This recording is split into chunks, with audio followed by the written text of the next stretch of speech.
حضور صلی اللہ علیہ وسلم کی حیات طیبہ کے آخری ایام میں یہ واقعہ پیش آیا کہ حضور مسجد نبوی میں تشریف فرما ہے، مجمع موجود ہے، اچانک ایک شخص ظاہر ہوتا، شدید و بیاض ثیاب، شدید و سواد شعر، اس کا لباس انتہائی سفید صاف، کوئی اس پر دھبا نہیں، داغ نہیں، میل نہیں، بال انتہائی سیاہ چمکدار، گرد آلود نہیں، ولا یعرفہ احد منا، اور ہم میں سے اسے کوئی پہچانتا بھی نہیں تھا، کسی بھی ریت سے خاک سے بالکل آلودہ ہوئے بغیر بال ہیں، تو شاید یہ مدینے کا رہنے والا ہو، تو مدینے والوں میں سے کوئی تو ہوتا کہ جو اس کو جانتا پہچانتا، کوئی نہ کوئی تو گریٹ کرتا اس کو مجمع میں، آؤ آؤ ادھر آ جاؤ، میرے پاس آ جاؤ، کوئی نہیں۔ اور اگر براہ راست باہر سفر سے آ رہا ہے تو کچھ گرد آلود بال ہوتے، کچھ کپڑے میلے کچیلے ہوتے، تو لوگ حیران تھے، اور مزید یہ کہ اس نے سیدھا تیر کی طرح مجمع کو چیرتا ہوا حضور کے عین سامنے جا کر بیٹھ گیا۔ اب لوگ حیران ہیں، یہ ہے کون؟ اس کی یہ جرت، یہ جسارت، اور اس طرح دو زانو بیٹھا کہ حضور کے گھٹنوں کے ساتھ اپنے گھٹنے جوڑ دیے اور حضور کی رانوں پر اپنے دونوں ہاتھ رکھ دیے۔ اب سوال کیا، یا محمد اخبرنی عن الاسلام، اے محمد مجھے بتاؤ اسلام کیا ہے؟ حضور نے فرمایا وہی جو میں ابھی آپ کو حدیث سنا چکا ہوں، الاسلام ان تشہد اللہ الہ الا اللہ وان انا رسول اللہ وان تقیم الصلاۃ وتؤتی الزکاۃ وتصوم رمضان وتحج البیت ان استطعت الیہ سبیلا۔ پھر کہا اخبرنی عن الایمان، لیکن یہ کہ ان روایتوں میں بھی اس کو روایت کرنے والے بہت سے صحابہ ہیں، عبداللہ ابن عمر بھی ہے، حضرت عمر خود بھی ہیں رضی اللہ تعالی عنہما، ابو ہریرہ بھی ہے، عبداللہ ابن مسعود بھی ہیں، چونکہ ایک مجمع میں واقعہ ہو رہا تھا نا، تو مجمع کے اندر تو بہت سے لوگ سن رہے ہیں، اگرچہ جیسے آج بھی ہوگا کہ میں جو بات کہہ رہا ہوں آپ میں سے بہت سے حضرات میری ساری بات سن کر اگر کہیں جا کر رپورٹ کریں گے تو ان کی باتوں میں اختلاف ہو جائے گا، لہذا اس حدیث کی روایت میں اختلاف ہے۔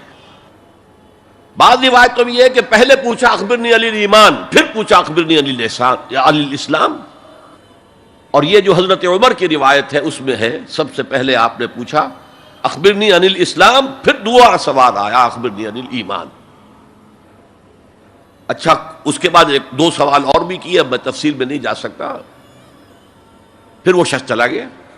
حضور نے کہا ذرا اس کو بلانا واپس، تو دیکھا تو کہیں بھی نہیں، زمین کھا گئی، آسمان چکر لے گیا، اللہ جانے۔ تب حضور نے فرمایا اوہ یہ جبرائیل تھے جو تمہیں تمہارا دین سکھانے آئے تھے، یعلمکم دینکم اذ لم تسألوہ، جبکہ تم نے اس کے بارے میں سوال نہیں کیا،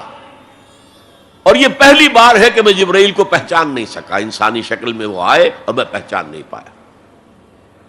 ورنہ اکثر حضرت دہیہ کلبی کی شکل میں آتے تھے انسانی صورت میں، جب بھی حضرت جبرائیل آتے تھے۔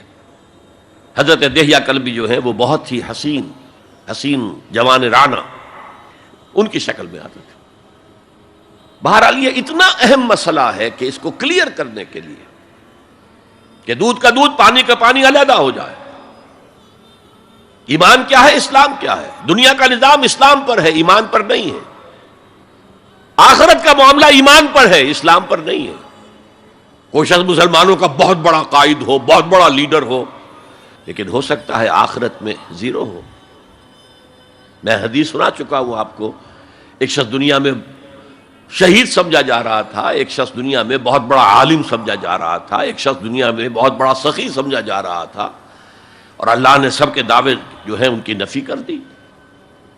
تم نے جنگ کی تھی اس لیے لیقال جریء کہا جائے، بہت ہی جری آدمی ہے صاحب، بہت بہادر آدمی، کیا کہنے اس کے،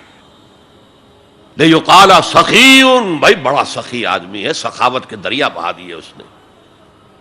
بھائی بہت بڑا عالم ہے، اس سے علم کا کتنا جو ہے لوگوں کو فیض پہنچا ہے۔ وقت قیلا، یہ تمہارا مقصود تھا، وہ مقصود دنیا میں حاصل ہو چکا، تمہاری شہرت کے ڈنکے بج چکے، اب یہاں تمہارے لیے کچھ نہیں۔ اور پھر اللہ حکم دے گا اور فرشتے منہ کے بل گھسیٹتے ہوئے اسے جہنم میں جھونک دیں گے۔